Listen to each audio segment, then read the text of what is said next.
ಕೊಲೆ ಆರೋಪಿ ನಟ ದರ್ಶನ್ಗೆ ಅತಿ ದೊಡ್ಡ ಶಾಕ್ ಏನದು ನೋಡ್ತಾ ಹೋಗೋಣ. ದರ್ಶನ್ ಪರ ವಾದ ಮಾಡ್ತಾ ಇಲ್ಲ ವಕೀಲ ಸುನಿಲ್. ಇದು ನಿಮ್ಮ ಅಶ್ವವೇಗ ನ್ಯೂಸ್ನ ಎಕ್ಸ್ಕ್ಲೂಸಿವ್ ಮಾಹಿತಿ. ಇಡೀ ಪ್ರಕರಣದ ಹಿಂದೆ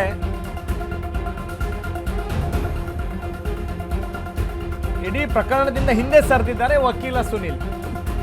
ದರ್ಶನ್, ಲಕ್ಷ್ಮಣ್, ನಾಗರಾಜ್ ಪರ ವಾದ ಮಾಡ್ತಾ ಇದ್ರು ಸುನಿಲ್.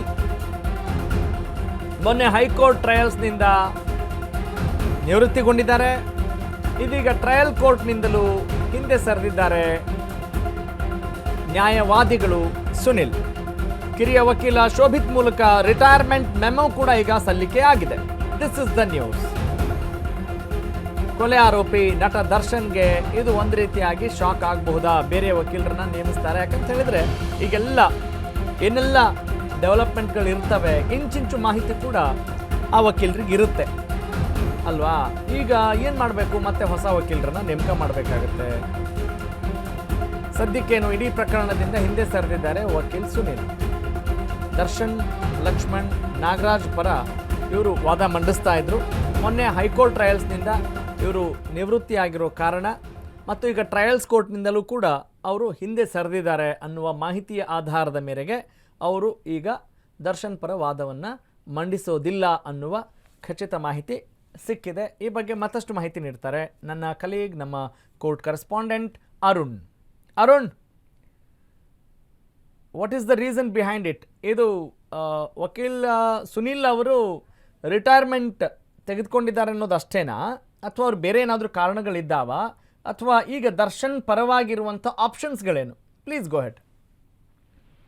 ರಾಘವ್ ಸೂರ್ಯ ರೇಣುಕಾಸ್ವಾಮಿ ಕೊಲೆ ಪ್ರಕರಣದಲ್ಲಿ ಇದೀಗ ಒಂದು ಬಿಗ್ ಡೆವಲಪ್ಮೆಂಟ್ ಆಗಿರುವಂತದ್ದು. ಯಾಕಂದ್ರೆ ಏನು ಈ ಒಂದು ಪ್ರಕರಣ ಏನು ಪ್ರಾರಂಭ ಆಯಿತು ಅಲ್ಲಿಂದಲೂ ಸಹ ಇಲ್ಲಿವರೆಗೂ ಸಹ ವಕೀಲ ಸುನೀಲ್ ಅವರು ಕೇಸನ್ನ ದರ್ಶನ್ ಅವರ ಪರವಾಗಿ ಹ್ಯಾಂಡಲ್ ಮಾಡ್ಕೊಂಡ್ ಬರ್ತಾ ಇದ್ರು. ಆದ್ರೆ ಇದೀಗ ಅವರು ಇವತ್ತು ಅವರ ಪರ ವಕೀಲರು ಅಂದ್ರೆ ಕಿರಿಯ ವಕೀಲ ಆದಂತ ಶೋಭಿತ್ ಮೂಲಕ ಅವರು ರಿಟೈರ್ಮೆಂಟ್ ಮೆಮೋನ ಕೋರ್ಟ್ಗೆ ಸಲ್ಲಿಕೆ ಮಾಡಿರುವಂತದ್ದು. 59ನೇ CCH ಕೋರ್ಟ್ಗೆ ಸಲ್ಲಿಕೆಯನ್ನ ಮಾಡಿರುವಂತದ್ದು. ಇನ್ನು ಮುಂದೆ ಈ ಪ್ರಕರಣದಲ್ಲಿ ಅವರು ಯಾವುದೇ ತರನಾದ ಒಂದು ವಾದ ಮತ್ತೆ ಪ್ರತಿವಾದದಲ್ಲಿ ಭಾಗಿಯಾಗಲ್ಲ. ಯಾಕಂದ್ರೆ ಮೊನ್ನೆ ಹೈಕೋರ್ಟ್ ನಲ್ಲಿ ಒಂದು ಪ್ರಕರಣದಿಂದ ಮಾತ್ರ ನಾನು ಭಾಗಿಯಾಗಲ್ಲ ಅಂತ ಹೇಳಿ ಹೇಳಿದ್ರು. ಆ ಸಂದರ್ಭದಲ್ಲೇ ಕೆಲವೊಂದಷ್ಟು ಮಾಹಿತಿಗಳಿತ್ತು. ಎಲ್ಲ ಒಂದ್ ಕಡೆ ಸುನಿಲ್ ಅವರು ಈ ಒಂದು ಪ್ರಕರಣದ ಹಿಂದೆ ಸರಿತಾರ ಅಂತ. ಆದ್ರೆ ಇವತ್ತು ಅದು ಕನ್ಫರ್ಮ್ ಆಗಿರುವಂತದ್ದು. ಯಾಕಂದ್ರೆ ಅವರ ಪರ ಜೂನಿಯರ್ ವಕೀಲರನ್ನ ಏನೋ ಕೋರ್ಟ್ಗೆ ಕಳಿಸ್ಕೊಟ್ಟು ರಿಟೈರ್ಮೆಂಟ್ ಮೆಮೋವನ್ನ ಫೈಲ್ ಮಾಡಿರುವಂತದ್ದು ಗೊತ್ತಾಗಿರುವಂತದ್ದು. ಅದನ್ನ ಕೋರ್ಟ್ ಸಹ ಆಕ್ಸೆಪ್ಟ್ ಅನ್ನ ಮಾಡಿರುವಂತದ್ದು. ಮುಂದೆ ಯಾರು ದರ್ಶನ್ ಪರ ವಕೀಲರಾಗಿ ಇರ್ತಾರೆ ಏನೋ ಅನ್ನೋದು ಸದ್ಯಕ್ಕೆ ಕುತೂಹಲಕಾರಿ ಇರುವಂತದ್ದು. ಯಾಕಂದ್ರೆ ವಾದ ಮಾಡೋಕ್ ಆಗೋದಿಲ್ಲ ಅಂತನ, ಅಥವಾ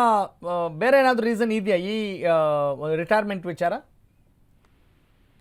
ರಘಸೂರ್ಯ ಏನಂದ್ರೆ ಸದ್ಯಕ್ಕೆ ಏನು ಈಗ ಗೊತ್ತಾಗ್ತಾ ಇರುವಂತದ್ದು ಅಂದ್ರೆ ಅವರು ಎಲ್ಲೋ ಒಂದ್ ಕಡೆ ಏನಾದ್ರು ಒಂದು ಆರ್ಥಿಕ ಸಮಸ್ಯೆ ಏನೋ ಹೆಚ್ಚಾಗಿರ್ಬೋದು ಅಂತ ಏನೋ ಹೇಳ್ತಾ ಅಂತ ಗೊತ್ತಾಗುತ್ತೆ. ಅದು ಬಿಟ್ರೆ ಬೇರೆ ಏನಾದ್ರು, ಯಾಕಂದ್ರೆ ಆರಂಭದಲ್ಲಿ ಕೆಲವೊಂದಷ್ಟು ವಕೀಲರು ಹೇಳ್ತಾ ಇರುವಂತದ್ದು, ಯಾಕಂದ್ರೆ ದರ್ಶನ್ ಅವ್ರಿಗೆ ಯಾವ್ದೇ ರೀತಿ ಅಂತ ವಕೀಲರು ಹೇಳುವಂತ ಮಾತುಗಳು ಕೇಳಕ್ಕೆ ಅವರು ರೆಡಿ ಇರ್ತಾ ಇದ್ದಿಲ್ಲ. ದರ್ಶನ್ ಅವರು ಏನ್ ಹೇಳ್ತಾರೆ ಅದನ್ನ ವಕೀಲರು ಕೇಳ್ಬೇಕು, ಆ ರೀತಿನೇ ವಾದ ಮಾಡ್ಬೇಕು ಅನ್ನೋದು ಒಂದು ವಕೀಲರ ಅಭಿಪ್ರಾಯ ಆಗಿತ್ತು. ಹಾಗಾಗಿ ಆದ್ರೆ ದರ್ಶನ್ ಹೇಳಿದಂತೆ ಕೋರ್ಟ್ ಅಲ್ಲಿ ವಾದ ಮಾಡಕ್ಕಾಗಲ್ಲ. ದರ್ಶನ್ ಹೇಳಿದಂತೆ IPC ಸೆಕ್ಷನ್ ಇರ್ಬೋದು ಮತ್ತೆ BSA BNS ಸೆಕ್ಷನ್ಗಳು ಚೇಂಜ್ ಆಗಲ್ಲ. ಏನಿರುತ್ತೆ ಅದನ್ನೇ ವಕೀಲರು ಸಹ ಮಾಡ್ತಾರೆ.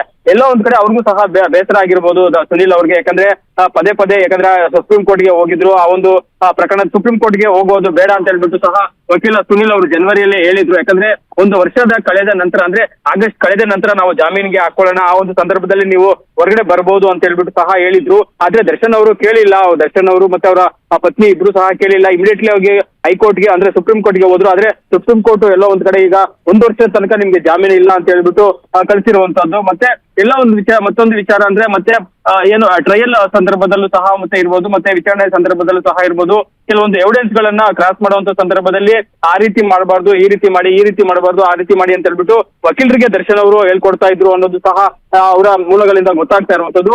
ಸೊ ಆ ನಿಟ್ಟಿನಲ್ಲಿ ಎಲ್ಲ ಒಂದ್ ಕಡೆ ದರ್ಶನ್ ಅವರ ಒಂದು ನಡತೆಯಿಂದ ಅವರು ಬೇಸತ್ತಿ ಇವತ್ತು ರಿಟೈರ್ಮೆಂಟ್ ಕೊಟ್ಟಿರೋದು ಅನ್ನೋದು ಮೇಲ್ನೋಟಕ್ಕೆ ಗೊತ್ತಾಗ್ತಾ ಇದೆ. ಆದ್ರೆ ಇನ್ಸೈಡ್ ಇನ್ನ ಏನಿದೆ ಅನ್ನೋದು ಸಹ ಇನ್ನು ಕನ್ಫರ್ಮ್ ಆಗ್ಬೇಕಾಗುವಂತದ್ದು. ರಾಘವ ಸೂರ್ಯ ಸದ್ಯಕ್ಕೆ ಅವರ ಪರ ವಕೀಲರು ಜೂನಿಯರ್ ವಕೀಲರು ಬಂದು ಕೋರ್ಟ್ಗೆ ಒಂದು ರಿಟೈರ್ಮೆಂಟ್ ಮೆಮೋವನ್ನ ಸಲ್ಲಿಕೆ ಮಾಡಿರುವಂತದ್ದು. ಕೋರ್ಟ್ ಸಹ ಅದನ್ನ ಸ್ವೀಕಾರ ಮಾಡಿರುವಂತದ್ದು. ಮುಂದೆ ಈಗ ಅಜ್ಮತ್ ಪಾಷಾ ಅಂತ ಏನ್ ಹೇಳ್ಬಿಟ್ಟು ಹಿರಿಯ ವಕೀಲರು ಇದ್ದಾರೆ, ಅವರು ದರ್ಶನ್ ಅವರ ಪರವಾಗಿ ಹಾಜರಾಗ್ತಾರೆ ಅನ್ನೋದು ಮೇಲ್ನೋಟಕ್ಕೆ ಗೊತ್ತಾಗಿದೆ. ಆದ್ರೆ ಮುಂದಿನ ದಿನಾಂಕ ನಾಳೆನೂ ಇರುವಂತದ್ದು ಟ್ರಯಲ್. ಆ ಒಂದು ಸಂದರ್ಭದಲ್ಲಿ ಯಾರು ಅವರ ಪರ ವಕೀಲರು ಆಗ್ತಾರೆ ಅನ್ನೋದು ಸಹ ಗೊತ್ತಾಗುತ್ತೆ. ಯಾಕಂದ್ರೆ ಸುನಿಲ್ ಅವರು ಬಹಳ ಸೀನಿಯರ್ ಆಗಿರ್ತಾ ಇದ್ರು, ಮತ್ತೆ ಹಲವಾರು ಪ್ರಕರಣದಲ್ಲಿ ಅವರು ಬೇರೆ ಬೇರೆ ಕೇಸ್ಗಳಲ್ಲೂ ಸಹ ಭಾಗಿಯಾಗಿ ಒಂದಷ್ಟು ಜಡ್ಜ್ಮೆಂಟ್ ಅನ್ನ ಕೊಡ್ತಿರುವಂತದ್ದು ಇರ್ಬೋದು, ಮತ್ತೆ ಬೇಲ್ ಕೊಡ್ತಿರುವಂತಿರ್ಬೋದು. ಯಾಕಂದ್ರೆ ಏನಂದ್ರೆ ಏನಂದ್ರೆ ನೀವು ವಿನಯ್ ಕುಲಕರ್ಣಿ ಅವರನ್ನ ಅವರು ಸುಪ್ರೀಂ ಕೋರ್ಟ್ ಬಂದು ಜಾಮೀನ್ ಕೊಟ್ಟು ಹೊರಗಡೆ ಕರ್ಕೊಂಡು ಬಂದಂತ ಇರ್ಬೋದು, ಮತ್ತೆ ಸತೀಶ್ ಸೇಲಿ ಇರ್ಬೋದು, ಮತ್ತೆ ದೊಡ್ಡ ಪ್ರಕರಣದಲ್ಲಿ ಸುನಿಲ್ ಅವರು ಭಾಗಿಯಾಗಿ ಕೆಲವೊಂದಷ್ಟು ಕಕ್ಷಿದಾರರಿಗೆ ಒಂದು ನ್ಯಾಯವನ್ನ ಕೊಡಿಸ್ತಾ ಇದ್ರು. ಆದ್ರೆ ಈಗ ಈ ಒಂದು ಪ್ರಕರಣದಲ್ಲಿ ದರ್ಶನ್ ಪರವಾಗಿ ಮತ್ತೆ ಲಕ್ಷ್ಮಣ್ ಪರವಾಗಿ ಮತ್ತೆ ಅವರು ನಾಗರಾಜ್ ಪರವಾಗಿ ವಾದವನ್ನ ಮಾಡ್ತಾ ಇದ್ರು. ಆದ್ರೆ ಇನ್ನು ಮುಂದೆ ಅವರು ಸುಪ್ರೀಂ ಕೋರ್ಟ್ ಇರ್ಬೋದು, ಅಂದ್ರೆ ಹೈಕೋರ್ಟ್ ಇರ್ಬೋದು, ಮತ್ತೆ ಸೆಷನ್ಸ್ ಕೋರ್ಟ್ ಇರ್ಬೋದು, ಯಾವ ಕೋರ್ಟ್ ನಲ್ಲೂ ಅವರು ಭಾಗಿಯಾಗಲ್ಲ. ಅವರು ರಿಟೈರ್ಮೆಂಟ್ ಅನ್ನ ತೆಗೆದುಕೊಂಡಿರುವಂತದ್ದು. Raghav Surya. Got it. Thank you Arun, ಧನ್ಯವಾದ ತಮ್ಮೆಲ್ಲ ಮಾಹಿತಿಗಾಗಿ. ಎಸ್, ಎಲ್ಲ ಡೆವಲಪ್ಮೆಂಟ್ಗಳನ್ನು ನೋಡಿದಾಗ ಈ ಸುದ್ದಿ ಬೇರೆಯದೇ ಆದಂಥ ಒಂದು ಆಯಾಮವನ್ನು ಪಡೆದುಕೊಳ್ತಾ ಇದೆ. ಅಂದರೆ ದರ್ಶನ್ ಅವರು ಇಂಟರ್ಫಿಯರ್ ಆಗ್ತಾ ಇದ್ದರು, ಬಹಳಷ್ಟು ಅವ್ರು ಇಂಟರ್ಫಿಯರ್ ಆಗಬೇಕು ಅನ್ನೋದಕ್ಕಿಂತ ಹೆಚ್ಚಾಗಿ ಒಬ್ಬ ವಕೀಲರಿಗೆ ಅವ್ರಿಗೂ ಚೆನ್ನಾಗಿ ಗೊತ್ತಿರುತ್ತೆ ಏನು ಮಾಡಬಾರ್ದು ಅಂತ. ಅತಿಯಾದ ಒಂದು ಇಂಟ್ರಪ್ಷನ್ನಿಂದ ಹೀಗಾಗಿರಬಹುದಾ ಅನ್ನೋ ಒಂದು ಅನುಮಾನ ಇದೆ. That is not at confirmed. ಆದರೆ ಅವರು ಸುನಿಲ್ ಅವರ ಜೂನಿಯರ್ಸ್ ಕಿರಿಯ ವಕೀಲರು ವಾದವನ್ನು ಮಂಡಿಸಬಹುದು. ಅದರ ಜೊತೆಗೆ ಬೇರೆ ಒಬ್ಬ ಲಾಯರ್ ಕೂಡ ಅದಕ್ಕೆ ನೇಮಕ ಆಗಬಹುದು ಅನ್ನುವ ಮಾಹಿತಿ ಕೂಡ ಸಿಗುವಂಥ ಸಾಧ್ಯತೆಗಳು ಇದ್ದಾವೆ. Let's see what will happen.